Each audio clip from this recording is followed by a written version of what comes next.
This is on page 66 of this volume 25. The Ishwari Shakti, the divine conscious force and world mother, become a mediatrix between the eternal one and the manifested many. Well, I'm trying to remind you of what we did, because all these terms I have already covered. Ishwari Shakti, if you remember, it is the Ishwara and Ishwari. And Ishwara and Ishwari, they are the universal powers who are a link between the transcendent Brahman Maya and the lower Purusha Prakriti. So remember Ishwara and Ishwari, whenever you come across that word, that they are the universal aspect of the divine, which is a connection between the transcendent and the individual. Keep that in mind, and then you see the Ishwari Shakti becomes a mediatrix between the eternal one and the manifested many. On one side, by the play of the energies which she brings from the one, she manifests the multiple divine in the universe, involving and evolving its endless appearances out of her revealing substance. On the other, by the reascending current of the same energies, she leads back all towards that from which they have issued, so that the soul in its evolutionary manifestation may more and more return towards the divinity there, or here put on its divine character. It's exactly what I've just now said, that on the one side, she manifests the multiple divine in the universe, and on the other side, she takes all our aspirations, our prayers to the divine. And whenever I say this, I always remember the balcony darshan of the mother. She was, I have narrated this before too, that when she came to the balcony at 6:15 in the morning, she used to first look at all the persons on the street, and each one felt she has looked at him or her. So that was the multiple sight. She was single, standing there, but just by moving her head, each one felt, hey, mother is looking at me. You standing there, you say, mother is looking at me. Somebody at the end of the other corner of the street, he will say, mother is looking at me. If you were to ask at whom is she looking, everyone would say she is looking at me. That was the mother's seeing the many, looking at the many. The mother as the individual looking at the many. But she was, as you said, she is the Ishwari. So she is looking at the many, taking their aspirations, and then after seeing the disciple there, the mother would look up for a long while, 5, 7, 8 minutes. So she would look at the sky as if she is taking all our aspirations up to the transcendent one. So it is very, very obvious the way she was doing, looking at the many, taking our aspirations to the one, and bringing back the answer, the grace, the compassion, the force of the one, and then she would look back at all of them once again. It's absolutely obvious what's her role, many to one and one back to the many. So this was really, I could say, an example in the physical of the Ishwari, how she is taking the aspirations, and in the reascending current of the same energies, she leads back all towards that, T capital. So that was always, I remember her as this, in the role of the balcony darshan. There is not in her, although she devises a cosmic mechanism, the character of an inconscient mechanical executrix, which we find in the first physiognomy of Prakriti, the nature force. Neither is there that sense of an unreality, creatrix of illusions or semi-illusions, which is attached to our first view of Maya. Remember the same words, Always I'm taking you back to that triple aspect: Maya, Ishwari, Prakriti. That is the energy. And then one thing I wanted to tell you in this context, which you should remember, and becomes easy.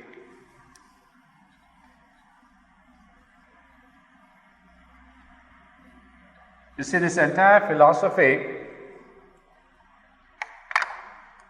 remember one formula I will give you.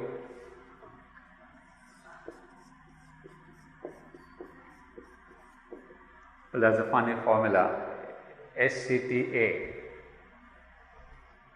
Can you guess what is that formula? Well, you should by now.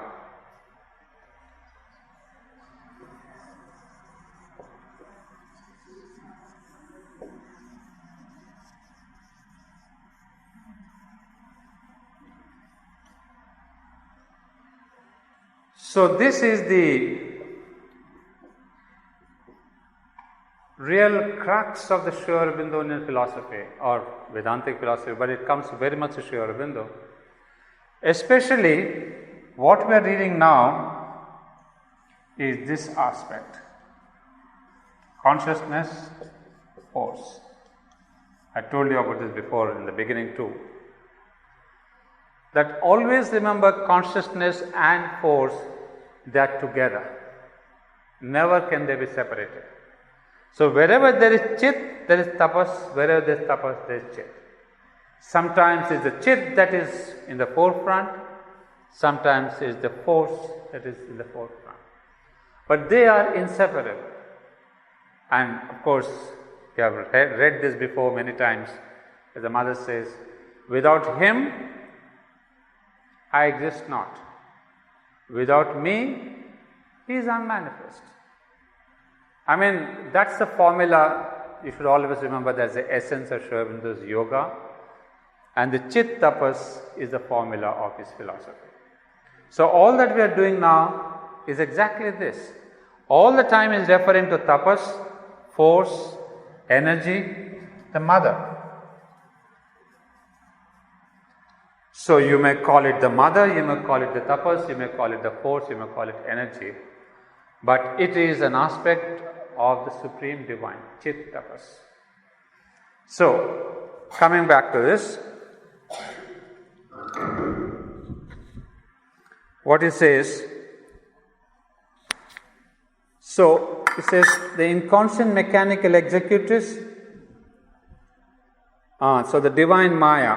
So in this formula what I was telling was Brahman and Maya, chit, tapas, Ishvara, Ishwari, chit, tapas, Purusha, Prakriti, chit, tapas. So everywhere that is an inseparable formula that takes place. So Sri Aurobindo is referring to that Maya, to that Ishwari, to that Prakriti. And he's saying the mother, there is not in her, although she devises a cosmic mechanism, the character of an inconscient mechanical executrix, which is Prakriti. So the Supreme Mother, the force, the tapas, is Maya, is Ishwari, is Prakriti. But they are all different levels for different purposes. So one is the executrix, that is the Prakriti, on the lower nature, that is the nature. She executes what Ishwari says, and Ishwari executes what Maya says. They are the three different aspects of the same force. So she is writing that this mother is not creatrix of illusions or semi-illusions which is attached to our first view of Maya. It is at once clear to the experiencing soul that here is the conscious power of one substance and nature with the Supreme, from whom she came. So this mother, the divine mother, the Aditi, the word again Aditi is very interesting. I wanted to tell you in the context of Akshara and Kshara. You see, in Sanskrit, when you have this when you have the prefix of a, it has the sense of the negative. Kshara is mobile. Akshara is that which is not mobile. So that is immobile. Diti is that which is divided. Aditi is one that is not divided. So Aditi is the name given to the Supreme Mother because she is one and not divided. And Diti are the human beings. In fact, actually Diti is not even the human beings. There is again the concept of the opposite of the asuric forces, which are these children of Diti. That means the black forces, the dark forces are children of Diti, and the divine forces are children of Aditi. So coming back to this letter, it says, she is one nature, one in substance and nature with the Supreme from where she came, from whom she came. If she seems to have plunged us into the ignorance and inconscience in pursuance of a plan we cannot yet interpret, if her forces present themselves as all these ambiguous forces of the universe, yet it becomes visible before long that she is working for the development of the divine consciousness in us, and that she stands above, drawing us to her own higher entity, revealing to us more and more the very essence of the divine knowledge, will and Ananda. Even in the movements of the ignorance, the soul of the seeker becomes aware of her conscious guidance, supporting his steps and leading them slowly or swiftly, straight or by many detours, out of the darkness into the light of a greater consciousness, out of mortality into immortality, out of evil and suffering towards the highest good and felicity, of which as yet his human mind can form only a faint image. Thus, her power is at once liberative and dynamic, creative, effective. Creative not only of things as they are, but of things that are to be. For eliminating the twisted and tangled movements of his lower consciousness, made of the stuff of the ignorance, it rebuilds and new makes his soul and nature into the substance and forces of a higher divine nature. Well, I read it through because some of these concepts need again further explanation, but I'll not get into that. But just to give you the gist, as we said, that she is the guide. She is working for the development of the divine consciousness in us. So fundamentally, what the Divine Mother is doing is to bring us closer, as he puts it very beautifully, slowly or swiftly, straight or by many detours. So, if you remember Mother's own drawing of the detours in spiritual life, I think some of you would remember Mother drawing a little sketch there where she says, a spiritual life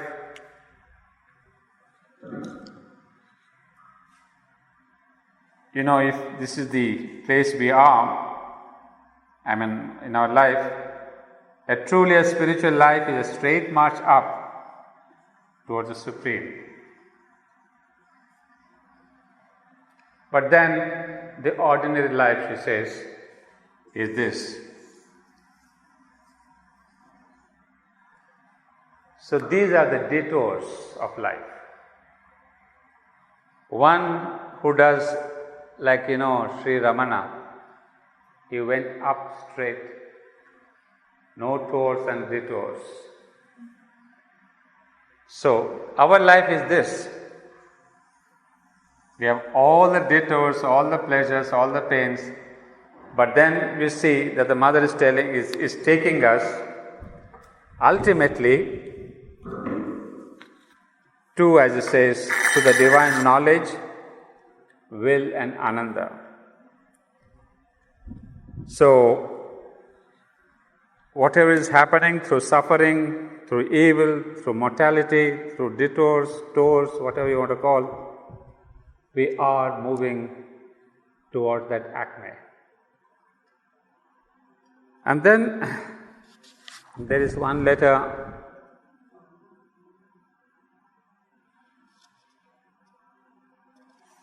this is what I was referring to. This is on page 68 of this book.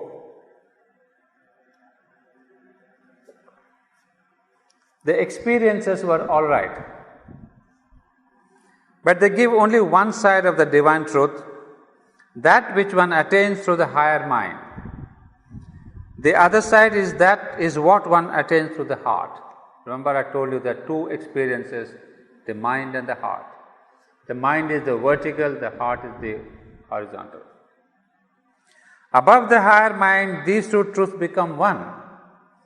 If one realizes the silent Atman above, there is no danger, but there is also no transformation, only moksha, nirvana. You see, this is very important in Sri Aurobindo's philosophy. Why he is emphasizing, as said in the previous letter which we read, that in our yoga, he says, this yoga insists on both the aspects. The surrender to the Divine Mother is essential, for without it there is no fulfillment of the object of the yoga. Because he says, if you realize the Brahman, the Nirguna, the impersonal, the immutable, you are liberated. You may have no rebirth, but there is no transformation of the outer nature. So that is the problem. Then he says, if one realizes the cosmic self, that means the saguna, the qualities, the kshara part, the dynamic and active, then one realizes all as the self. You see that, in spirituality, it's not just realizing God, which is, in Indian philosophy, we have many shades of realization of God. It's not just, God is not one. God has multiple aspects. So it depends which aspect you want to realize. And you can aspire for that. And of all these aspects, we in India have said there are two aspects, all of them come into two, that is the Nirguna and the Saguna, the impersonal and the personal, or the mutable and the immutable, the dynamic and the active, the what we call the silence and the word. All these are oppositions. So if you take the Nirguna, you get into one aspect, you take Saguna, you get into another aspect. So then one realizes all as the self, all as myself, that self as the divine, etc. This is all true, but the danger is of the ego catching hold of the mind in that conception of all is myself. For this myself is not my personal self, but everybody's self as well as mine. The way to get rid of any such danger is to remember that this divine is also the mother, that the personal I is a child of the mother with whom I am one, yet different, her child, servant, instrument. I have said that you should not stop realizing the self as a cosmic consciousness, but should at the same time remember that all this is the mother. Next letter, that was written in 1933 and this present one also in 1933. It is possible to go towards the knowledge by beginning with the experience of dissolution in the one, but on condition that you do not stop there, taking it as the highest truth, but proceed to realize the same one as the Supreme Mother, the consciousness force of the eternal. This is one thing. This is again reflected in Sri Aurobindo's own experience. He says you can go towards that Nirguna Brahman or towards the one, but on condition that you do not stop there. When Sri Aurobindo was in Kashmir, he had this experience of the Nirguna Brahman, the one. But he did not get into nirvana and forget the world. Even when he was in Gujarat meditating for 3 days, he realized that nirvana. All this he had this experience. But then, as he says, he did not stop there. He went on to see that there is the same divine is known as the Supreme Mother, the consciousness force of the eternal. So in one experience you experience the chit, the other experience you experience the force. So the ancient Indian yogis, they chose one aspect. But Sri Aurobindo, although he had this nirguna aspect, the nirvana aspect, he says, no, I will not stop here. I know that there is another aspect, that is of the Supreme Mother or the energy and the force. If, on the other hand, you approach through the Supreme Mother, she will give you the liberation in the silent one, also as well as the realization of the dynamic one, and from that it is easier to arrive at the truth in which both are one and inseparable. At the same time, the gulf created by the mind between the Supreme and his manifestation is bridged, and there is no longer a fissure in the truth which makes all incomprehensible. So now, for once again, we see the importance of the Mother. You see, why did Sri Aurobindo bring back the concept of the Mother? I'm saying bring back because, as I told you last time, it was emphasized by the Tantric Yoga.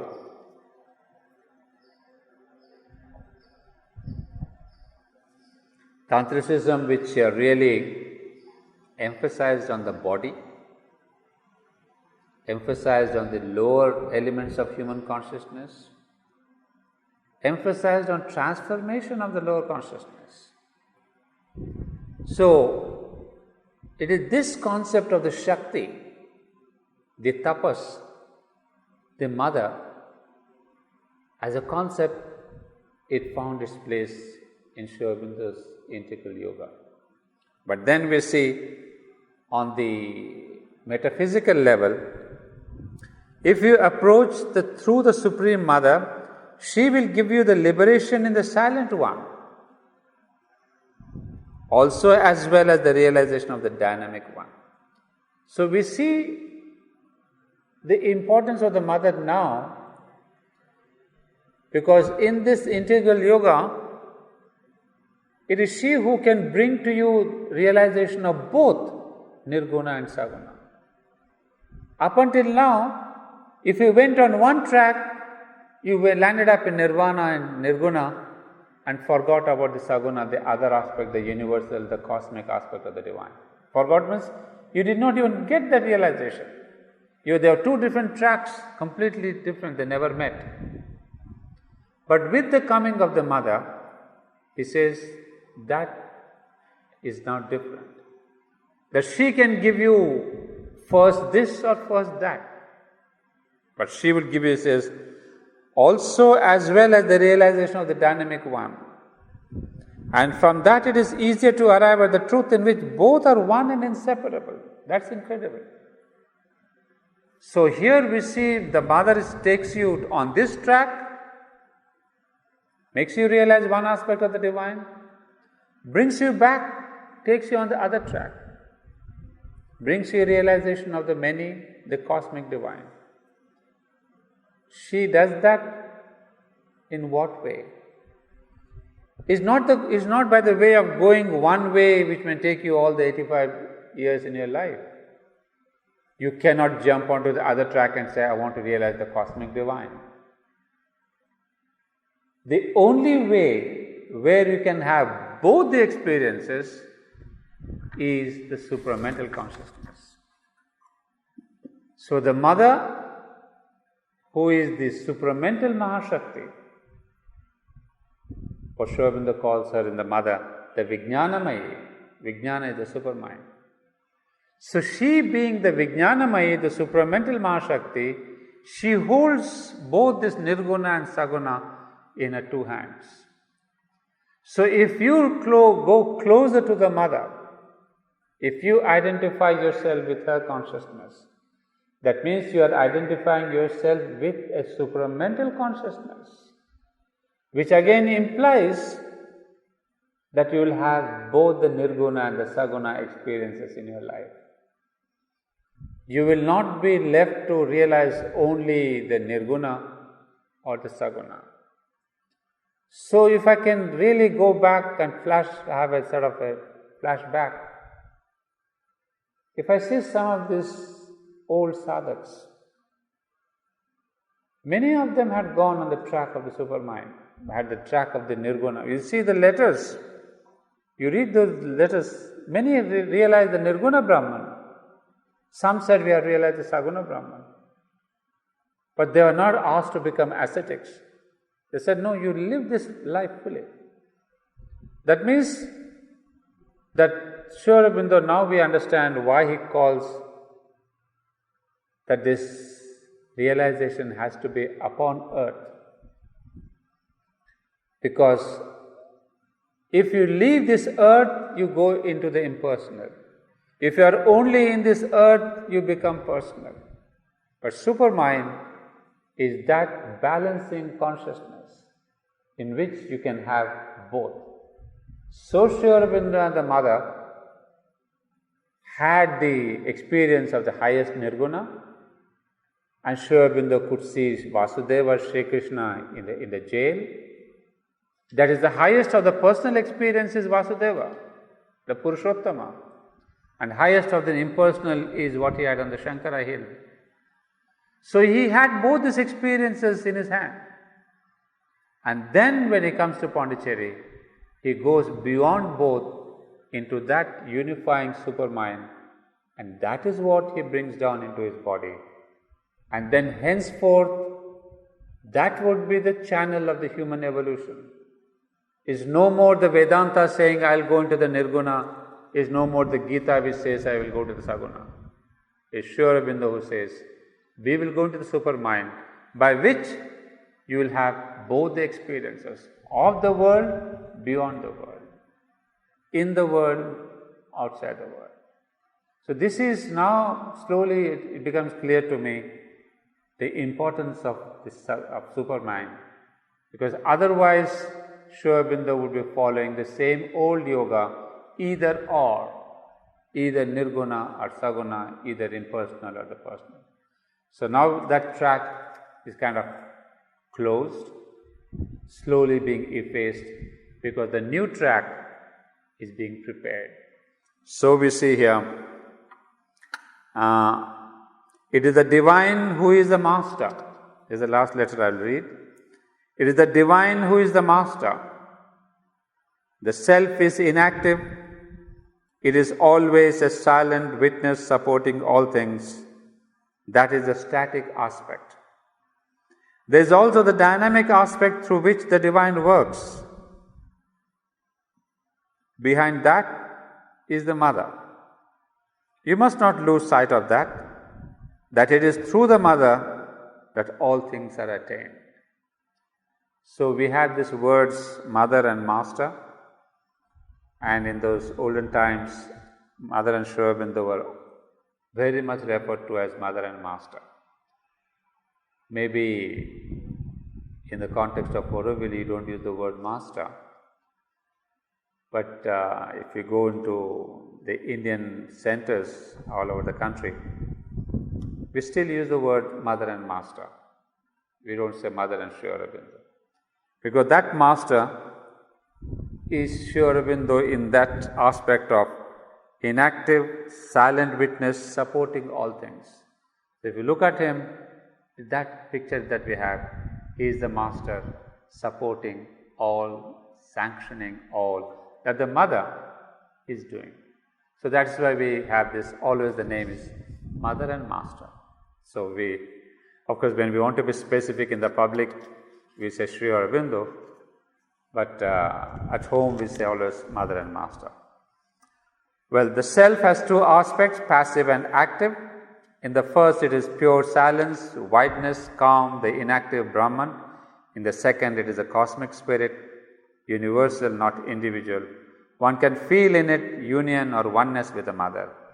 Intimacy is a feeling of the individual, therefore the psychic being.